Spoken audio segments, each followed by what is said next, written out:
Hello बच्चों, कैसे हैं आप लोग। खूब रंग उड़ाया, खूब गुलाल उड़ाया, खूब होली खेली, खूब हुल्लड़ मचाई और खूब दही वाली हांडी भी तोड़ ली। अब थोड़ा सा 2 मिनट के लिए पढ़ाई पर ध्यान दे लीजिए। मैं जानता हूं कि आज पढ़ना थोड़ा सा मुश्किल है। आज थोड़ा सा लगेगा कि अरे आज क्यों क्लास आ गई, आज क्यों सर पढ़ा रहे हो। लेकिन बेटा, एग्जाम भी 11 अप्रैल को है। आप अपने क्वेश्चन पेपर को ये नहीं बता पाओगे कि मैं भांग पीकर पड़ा हुआ था, मैं तो दही मटकी फोड़ रहा था। एग्जाम में तो क्वेश्चन ही ठीक करने पड़ेंगे। तो मैं बिल्कुल लोड नहीं दूंगा आपको, बिल्कुल प्रेशर नहीं दूंगा। रोज 10 बजे हमारी मॉक टेस्ट की क्लास होती है, लेकिन जैसे कल की क्लास में हमने 12 क्वेश्चन सॉल्व किए थे, तो आज की क्लास में भी हम 12 क्वेश्चन ही सॉल्व करेंगे। तो हमने जो कल की क्लास थी उसमें 1 to 12 क्वेश्चन देखे थे, इनको हमने सॉल्व किया था। और आज भी बेटा, आज भी कोई प्रेशर वाली बात नहीं है, बिल्कुल भी मैं प्रेशर नहीं दूंगा आप लोगों को। खूब जल्दी आप लोग बेहतरीन तरीके से होली खेलिए। बस एक 12 ही क्वेश्चन का तो सवाल है, जल्दी से 12 क्वेश्चन देख लो और उसके बाद जाके फिर होली खेलो। कोई जल्दबाजी तो है नहीं जाने की। सब इंतजार कर लेंगे भाई, पेपर है आपका, तो पेपर के लिए थोड़ी सी तो मेहनत करनी पड़ेगी। तो 1 to 12 हमने कल देख लिए थे, आज 13 to 24 हम आज देख लेंगे, ठीक है। अरे यार एक बात बताओ, होली पे तो सब ये मान के चलते हैं कि पढ़ाई वढ़ाई तो होती नहीं है। तो अगर होली में हम ये 12 इंपॉर्टेंट क्वेश्चन कल देख लिए और 12 आज देख लेंगे तो बढ़िया हो जाएगा कि नहीं हो जाएगा। चलो, तो टाइम वेस्ट किए बिना हम चलते हैं। देखो बेटा, ये क्वेश्चन नंबर 1 2 3 4 5 6 7 8 9 10 11 12 यहां तक हमने कल की क्लास में देख लिए थे। आज हम यहां से क्लास शुरू कर देते हैं। चलिए, ज्यादा नहीं है, केवल 12 क्वेश्चन है आज भी। जल्दी जल्दी झट से हल कर दो, सॉल्व कर दो और छुट्टी, और जाओ खेलो फिर से होली। तुम भी खेलो होली, मैं भी खेलूं होली। बस जल्दी से 12 क्वेश्चन कर लो बेटा। चलो पढ़ो। You must either be regular with your studies and study for longer period before the examination. चलो, और दूसरा है the new taxation rates announced by the government are bound to affect the export sector. जल्दी से करो, 1 minute का time दे रहा हूं।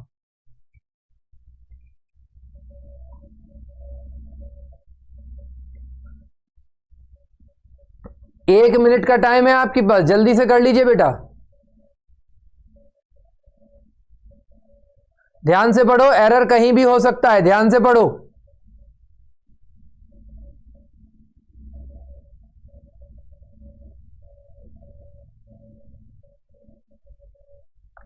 आ रहा है समझ में? देखो, रीडिंग हैबिट डालो, पढ़ने की आदत डालो। पढ़ने की आदत होगी ना तो चीजें बहुत अच्छे से समझ में आएंगी। चलो देखो, मैं बताता हूं आपको क्या लिखा है। You must either be regular with your studies and. देखो बेटा, आपको कंजंक्शन आपने पढ़े हैं, आपको मालूम होगा कि ईदर का कॉम्बिनेशन और के साथ होता है, नीदर का कॉम्बिनेशन नॉर के साथ होता है, एंड अकेला भी आता है, या फिर एंड का कॉम्बिनेशन बोथ के साथ भी होता है, ठीक है। तो ईदर और, नीदर नॉर, एंड अकेला भी आ सकता है या फिर बोथ के साथ भी आ सकता है। अब यहां पर क्या लिखा, ईदर लिखा, तो ईदर का कॉम्बिनेशन किसके साथ होगा, और के साथ होगा, ना कि एंड के साथ। तो यहां पर क्या लिखा, एंड लिखा है। ईदर का कॉम्बिनेशन एंड के साथ नहीं होता, और के साथ होता है, तो यहां पे क्या आ जाएगा, और आ जाएगा बेटा, ठीक है। क्लियर हो गया बच्चों? ये कॉम्बिनेशन ध्यान रख लें। आप लोगों ने कंजंक्शन पढ़े हैं, कंजंक्शन में कोरिलेटिव कंजंक्शन होते हैं। कौन से?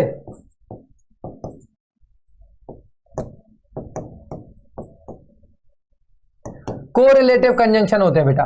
कोरिलेटिव कंजंक्शन मतलब पेयर वाले कंजंक्शन, जोड़े वाले, ठीक है। जैसे not only but also, either और, नीदर नॉर, बोथ एंड, इनको कोरिलेटिव कंजंक्शन बोलता है, ठीक है। तो हर पेयर सही होना चाहिए। ईदर के साथ और ही आएगा, नीदर के साथ नॉर ही आएगा, बोथ के साथ एंड आएगा, या फिर एंड अकेला भी आ सकता है। तो यहां ईदर था तो ईदर के साथ और का कॉम्बिनेशन बनेगा, ठीक है बच्चों।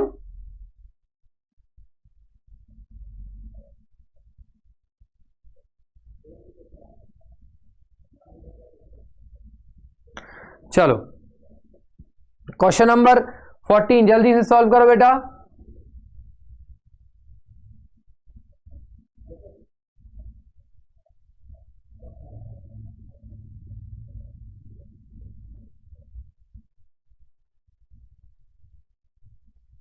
क्वेश्चन नंबर 14 जल्दी से सॉल्व करो। देखो, the new taxation rates announced by the government are bound to affect. अब देखो बेटा यहां पर क्या एरर है, इफेक्ट जो है ना, इफेक्ट ये एक नाउन होता है। क्या होता है? नाउन होता है। इसका मतलब होता है प्रभाव, ठीक है। और वर्ब होता है अफेक्ट। अफेक्ट, अफेक्ट का मतलब होता है प्रभावित करना, ठीक है, अफेक्ट। अच्छा, एक और मैं इंपॉर्टेंट बात बता दूं, काम आ जाएगी। ये जो अफेक्ट है ना, ये हमेशा नेगेटिव तरीके से प्रभावित करता है ना। जब किसी चीज पर नेगेटिव प्रभाव पड़े तभी अफेक्ट का यूज करेंगे, पॉजिटिव में नहीं अफेक्ट का यूज करेंगे। जैसे मान लो कि cricket is affecting your studies. Cricket is affecting your studies. Cricket तुम्हारे पढ़ाई को प्रभावित कर रहा है। तो यहां पे जो प्रभाव है ना, वो नेगेटिव वाला प्रभाव है, ठीक है। तो यहां पर जो इफेक्ट लिखा हुआ है ये गलत है, इसकी जगह हम क्या कर देंगे?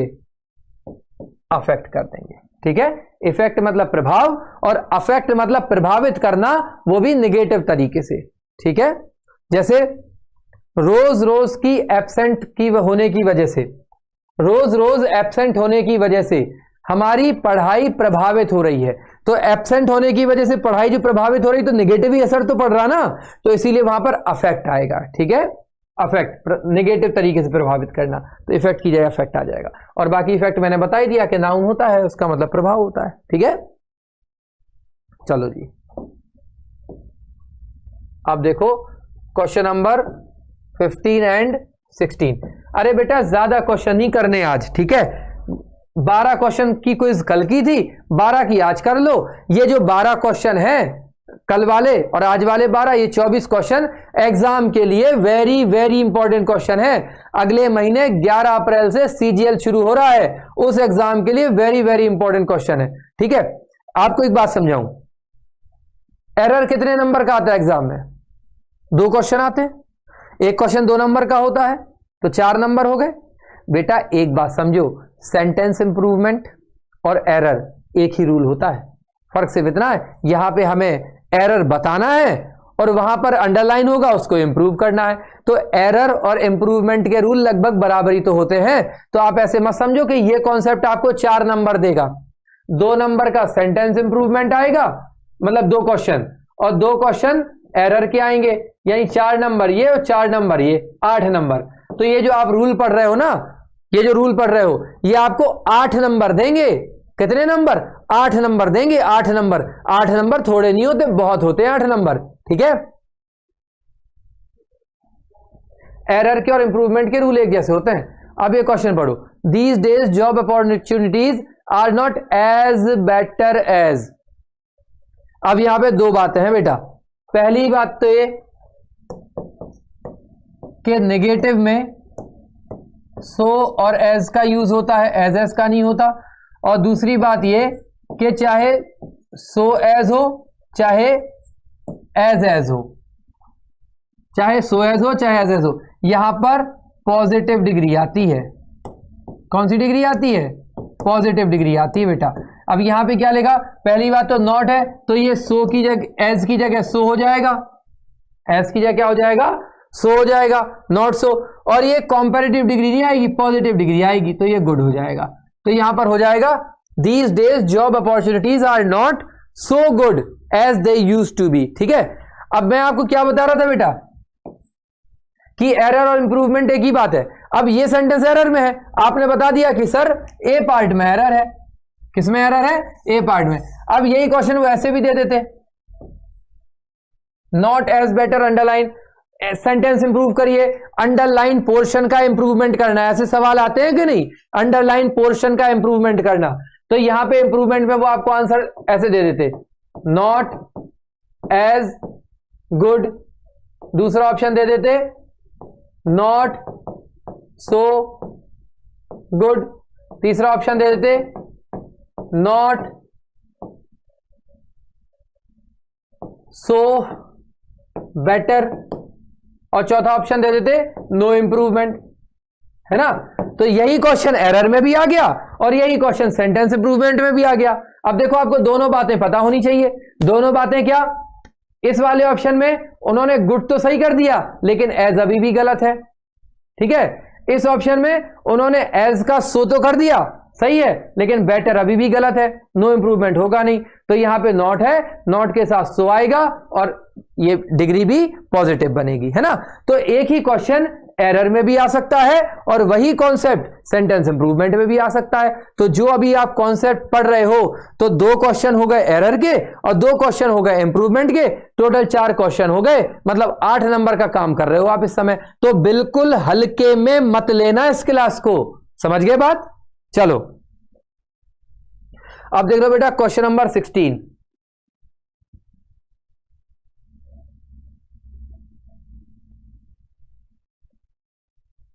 कर दो जरा जल्दी से। क्वेश्चन नंबर 16 देखो, when viewed with his point of view, ठीक है। तो ये देख ध्यान रखना, ये बिल्कुल याद करने वाली चीज है, याद कर लो। पॉइंट ऑफ व्यू के साथ फ्रॉम आता है बेटा, from his point of view, इसको हमेशा ध्यान रख लो कि जहां भी पॉइंट ऑफ व्यू आएगा वहां प्रेपोजिशन फ्रॉम आनी है, ठीक है। तो यहां से विथ हट जाएगा, विथ की जाए क्या आ जाएगा, फ्रॉम आ जाएगा, ठीक है। चलो जी, उम्मीद करता हूं आपको समझ में आ गया होगा। अब आ जाओ नेक्स्ट क्वेश्चन पे, क्वेश्चन नंबर 17 एंड 18। 2 मिनट का टाइम देता हूं, जल्दी से सॉल्व करो इसको।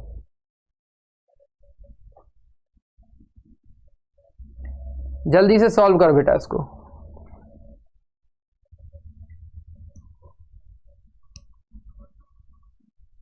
आसान क्वेश्चन है, ध्यान से पढ़ोगे आ जाएगा।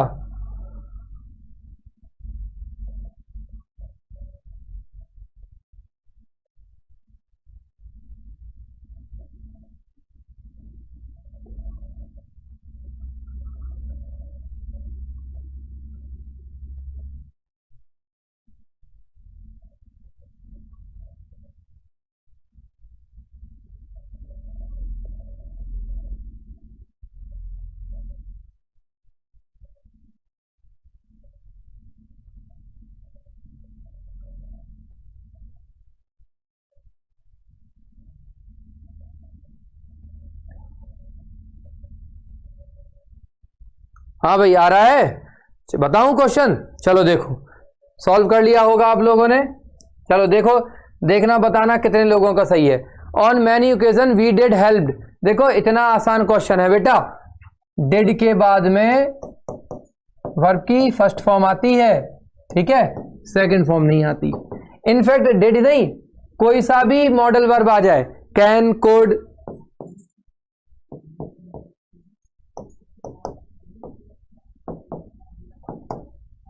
Can, could, may, might, will, shall, should, must, ठीक है, need, dare, use to, ought to, do, does, did, ये सारे मॉडल वर्ब है। इन सबों के बाद में वर्ब की फर्स्ट फॉर्म आती है, क्या आती है, वर्ब की फर्स्ट फॉर्म आती है, ठीक है।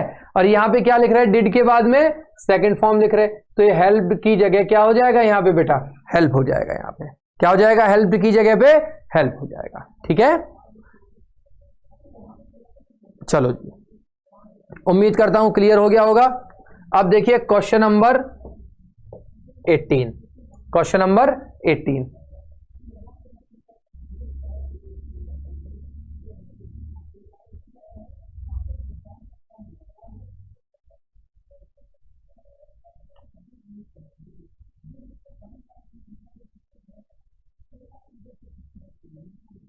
देखो, unless it is accepted to both the parties an arbitrator would be of no use to settle this dispute.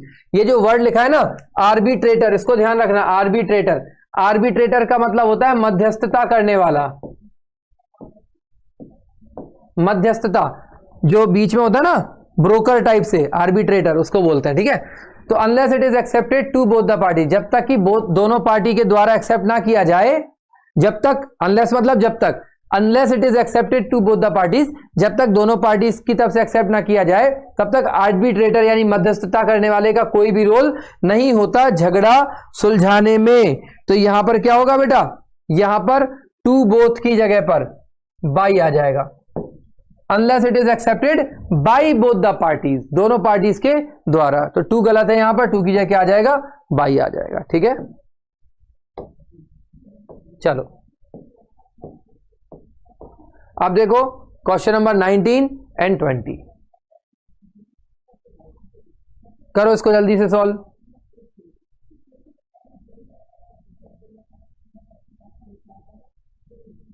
जल्दी से इसको क्वेश्चन को सॉल्व करो।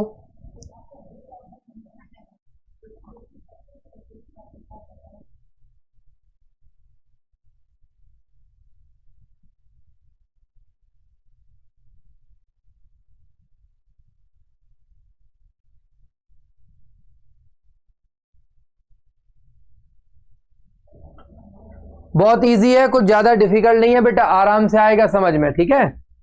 बिल्कुल भी डिफिकल्ट नहीं है, ध्यान से पढ़ो एक एक वर्ड को, बिल्कुल समझ में आएगा आपको। It is not as difficult as you understand.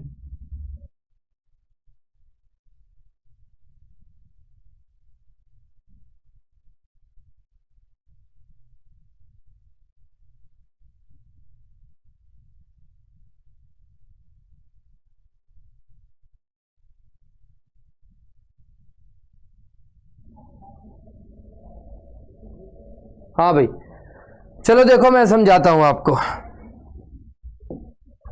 क्या लिखा है, the various consequences of the decision taken by the finance minister was. अब देखो बेटा यहां पे वॉज लिखा ना, एक चीज होती है सब्जेक्ट,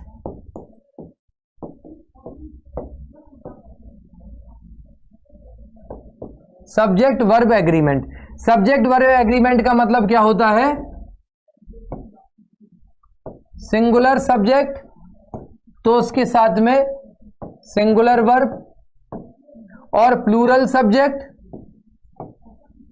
तो उसके बाद में प्लूरल वर्ब, ठीक है। सिंगुलर सब्जेक्ट के साथ में बेटा सिंगुलर वर्ब आएगी, और प्लूरल सब्जेक्ट के साथ में बेटा प्लूरल वर्ब आएगी, ठीक है। सिंगुलर सब्जेक्ट के साथ सिंगुलर वर्ब और प्लूरल सब्जेक्ट के साथ बेटा प्लूरल वर्ब आएगी, ठीक है। तो यहां पर अब ये लिखा है वॉज, तो वॉज तो सिंगुलर होता है, ठीक है, और वर ये प्लूरल होता है। तो ये वॉज लिखा है, जब वॉज लिखा है तो मतलब सब्जेक्ट भी सिंगुलर होगा, और अगर सब्जेक्ट सिंगुलर नहीं है तो गलत है। तो ये वॉज किसके लिए लिखा है, देखो एक चीज, हमेशा प्रेपोजिशन के बाद एक नाउन है और प्रेपोजिशन के पहले एक नाउन है। तो प्रेपोजिशन के पहले वाला जो नाउन है ना वही सब्जेक्ट माना जाता है, प्रेपोजिशन के पहले वाला जो सब्जेक्ट है ना वही नाउन माना जाता है। तो यहां पे लिखा है द वेरियस कॉन्सिक्वेंसेस ऑफ, ये प्रेपोजिशन आ गया, द डिसीजन ये आ गया, ठीक है। तो सब्जेक्ट क्या माना जाएगा, प्रेपोजिशन के पहले जो लिखा है वो सब्जेक्ट माना जाएगा। तो यहां पर लिखा है कॉन्सिक्वेंसेस। अब कॉन्सिक्वेंसेस क्या है बेटा, सिंगुलर तो है नहीं, प्लूरल है, प्लूरल है मतलब यहां पे वॉस की जगह क्या कर देंगे, वर कर देंगे, वॉस की जगह क्या कर देंगे, वर कर देंगे। क्लियर हुआ। चलो देखो next question, question number 21 and 22।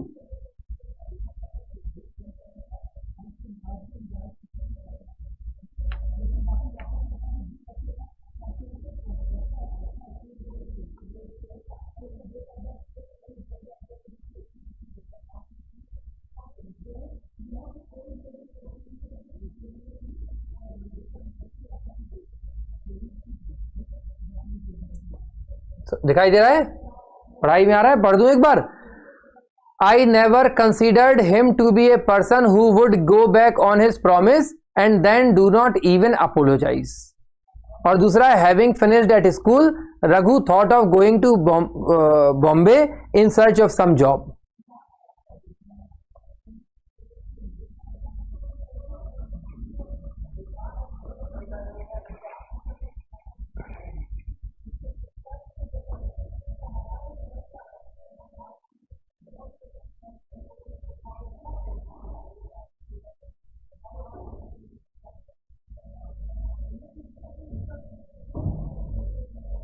हाँ भाई, चलो देखो इसको करते हैं क्वेश्चन को हम लोग।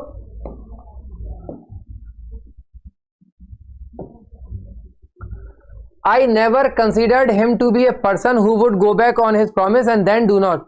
देखो बेटा, जहां पर एक जैसी वर्ब होती है ना, हेल्पिंग वर्ब, उन्हें रिपीट करने की जरूरत नहीं होती। जैसे मान लो हमने लिखा I can solve this question, ठीक है, और दूसरा है I can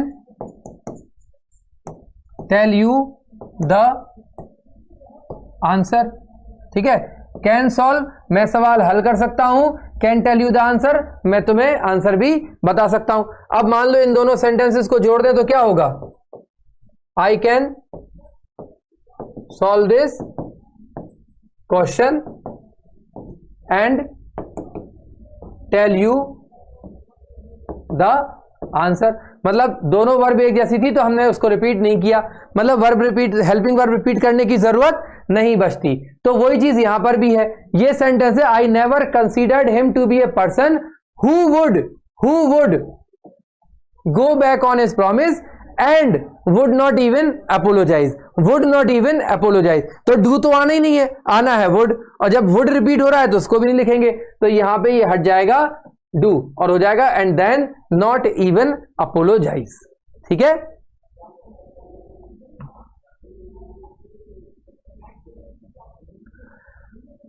देखो बेटा, एक चीज मैं आपको बता दूं, मैंने पहले ही बोला था, फिर बोल देता हूं कि अगर कोई भी क्वेश्चन समझ में नहीं आ रहा है ना, मैं ये मान के चल रहा हूं, जैसे अब 1 महीने बाद ही CGL एग्जाम है, तो मैं तो ये मान के चल रहा हूं कि तैयारी तो आप ऑलरेडी कर चुके हैं, अब तो अपनी तैयारी को एक फाइनल टच देने वाली बात है, प्रैक्टिस वाली बात है ना।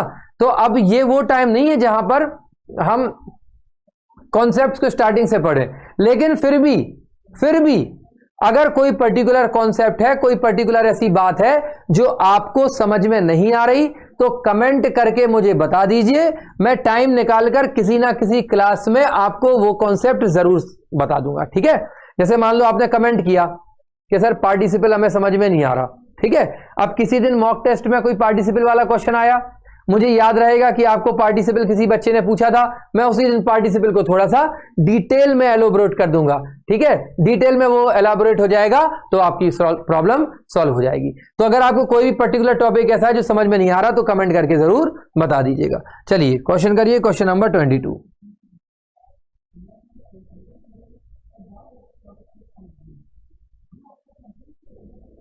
करिए सॉल्व इसको। Having finished at school, Raghu thought of going to Bombay in search of some job. देखो बेटा, सबसे पहली बात तो सम के साथ में प्लूरल काउंटेबल नाउन आता है ना, तो या तो एक चीज ये है कि जॉब को जॉब्स करो, सम जॉब तो गलत है, सम जॉब तो गलत है ना, और जॉब को जॉब्स नहीं करेंगे बल्कि सम को हटा के ए कर देंगे, क्योंकि सीधी सी बात है कि कोई व्यक्ति शहर जाएगा तो एक नौकरी ढूंढने जाएगा, कुछ नौकरियां ढूंढने थोड़ी जाएगा। वो कोई सब्जी तरकारी थोड़ी है कि मैं बाजार गया तो कुछ सब्जियां ले आया, मैं दिल्ली गया कुछ नौकरियां ढूंढने, अरे कुछ नौकरियां ढूंढने नहीं, तुम लोग तैयारी कर रहे हो ना, तो तुम लोग तैयारी कुछ नौकरियों के लिए कर रहे हो या एक नौकरी के लिए कर रहे हो, एक ही मिल जाए, कुछ तो बहुत दूर की बात है, एक ही मिल जाए उसी से काम चला लेंगे अपना, समझ गए। एक ही तो मिल नहीं रही है यहाँ पे, ठीक है, तो यहां पर सम जॉब की जाए क्या कर देंगे, ए जॉब कर देंगे, ठीक है। चलो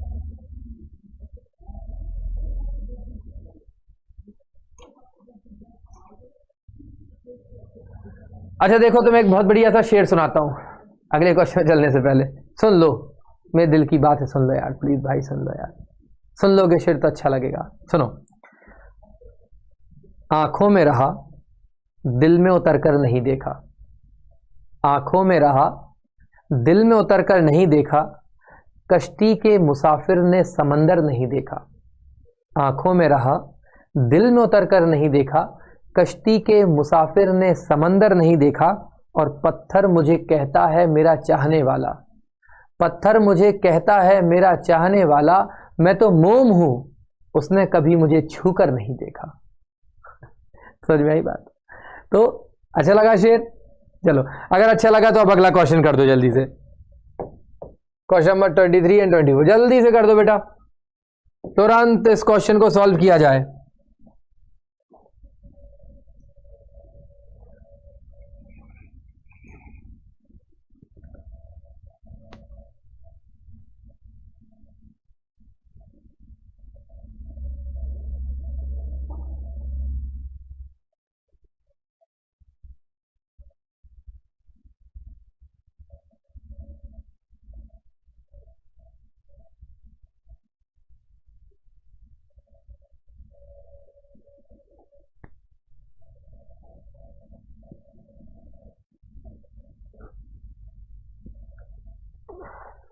हाँ भाई,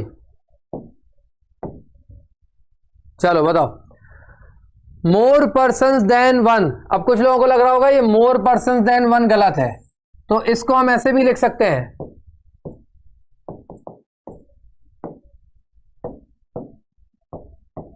मोर देन वन पर्सन, एक से ज्यादा व्यक्ति। तो मोर पर्सन्स देन वन लिख दो, चाहे मोर देन वन पर्सन लिख दो, वो एक ही बात है, ठीक है। अब एक बात बताओ, मोर देन वन पर्सन या मोर पर्सन देन वन का मीनिंग क्या हो गया? एक से ज्यादा व्यक्ति। जब एक से ज्यादा व्यक्ति है तो बात प्लूरल हो गई कि नहीं हो गई? हो गई। अब जब प्लूरल हो गई तो यहां पे हैज आएगा कि हैव आएगा? क्या आएगा यहां पे? हैव आएगा, ठीक है। चलो कर लो अगला क्वेश्चन, देखो question number 24। I met the two girls whom I believe are twin sisters.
हाँ भाई, वॉइस की थोड़ी सी प्रॉब्लम हो रही थी, 1 मिनट का टेक्निकल इशू था, कोई बात नहीं, दोबारा सुन लीजिए। मैं एक बार फिर से बता देता हूं, सारी चीजें रिपीट कर देता हूं। सेंटेंस देखिए, question number 24। I met the two girls whom I believe are twin sister. तो यहां पे हुम की जगह हु आएगा। क्या आएगा? हुम की जगह क्या आएगा बेटा? हु आएगा यहां पे, ठीक। इसको मैं समझा देता हूं आप लोगों को, हुम की जगह हु क्यों आ रहा है, इसको समझ लीजिए।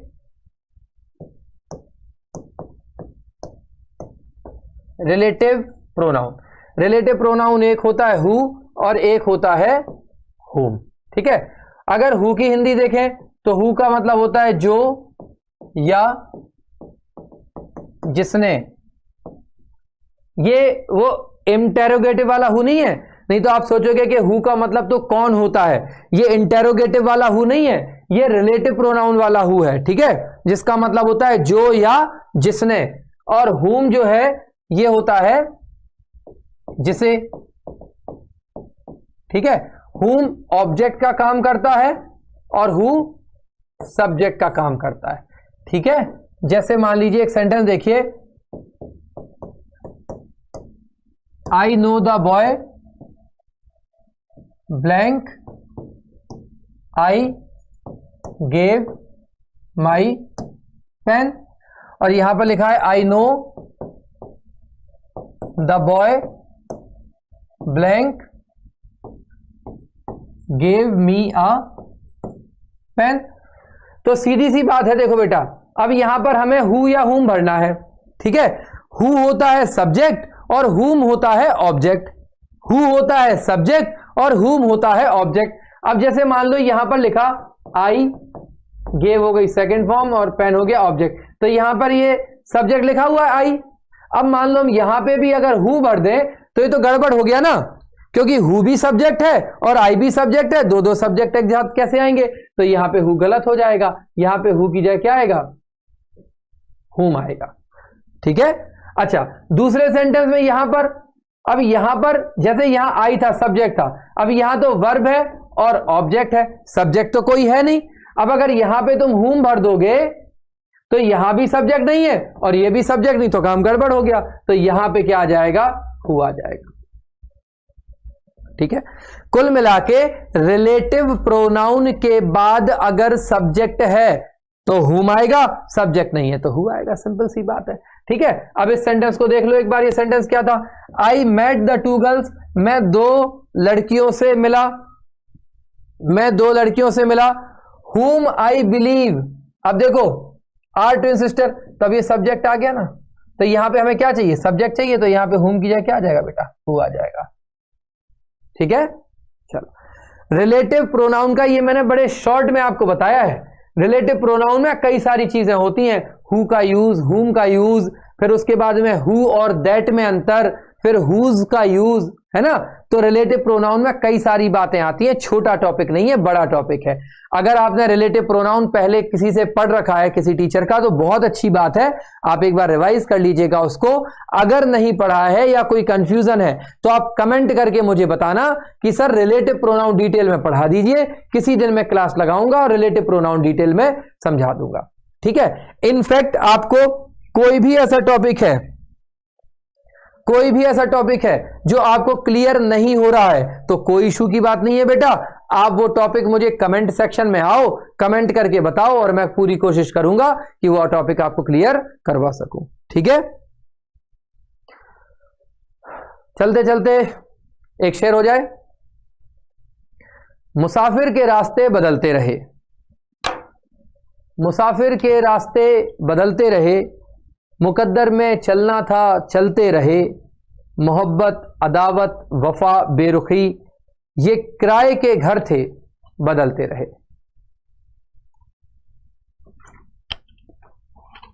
अच्छा, आप में से कितने लोग जॉन एलिया को जानते हैं?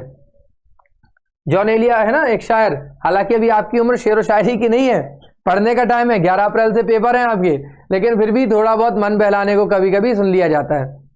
तो एक बड़ा बेहतरीन शेर है जॉन एलिया का, मेरा पसंदीदा है, मैं सुनता हूं अक्सर। सुनो, बड़ा मजेदार है, तुम लोगों को बहुत दिल खुश हो जाएगा।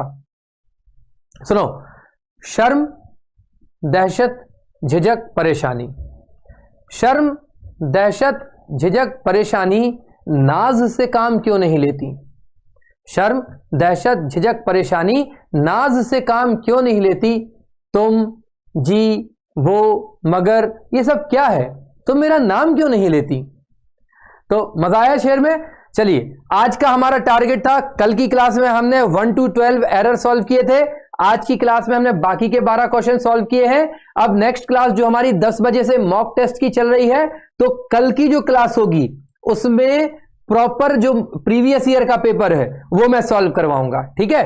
तो ध्यान रखिएगा, सीजीएल एग्जाम 11 अप्रैल से शुरू है, तो तब तक 11 अप्रैल तक लगातार हर सुबह 10 बजे मैं प्रीवियस ईयर के paper, mock test, model paper solve करवाऊंगा, आपको डिटेल एनालाइज करवाऊंगा ताकि सारी कंफ्यूजन्स दूर हो जाए। ये 2 दिन मैंने एरर इसलिए सॉल्व करवाया है ताकि एरर पे कई बच्चों को दिक्कत आ रही थी। कई बच्चे कह रहे थे कि सर एरर के थोड़े ज्यादा क्वेश्चन करवा दो, इसलिए बीच में मैंने मॉक टेस्ट रोक करके ये एरर के क्वेश्चन करवा दिए। और ये भी कारण था कि होली का माहौल है, त्योहार का माहौल है, पूरा सेट ना करके हम किसी एक पर्टिकुलर टॉपिक को अच्छे से समझ लें। ठीक है, अब कल की जो हमारी क्लास है तो उसमें हम मॉक टेस्ट ही करेंगे, कंप्लीट मॉक टेस्ट, और ये मॉक टेस्ट आपके एग्जाम तक लगातार चलते रहेंगे, बीच में रुकेंगे नहीं। चलिए मिलते हैं कल के बाद। होली की एक बार फिर बहुत बहुत शुभकामनाएं। मिलते हैं अगली क्लास में, तब तक के लिए गुड बाय।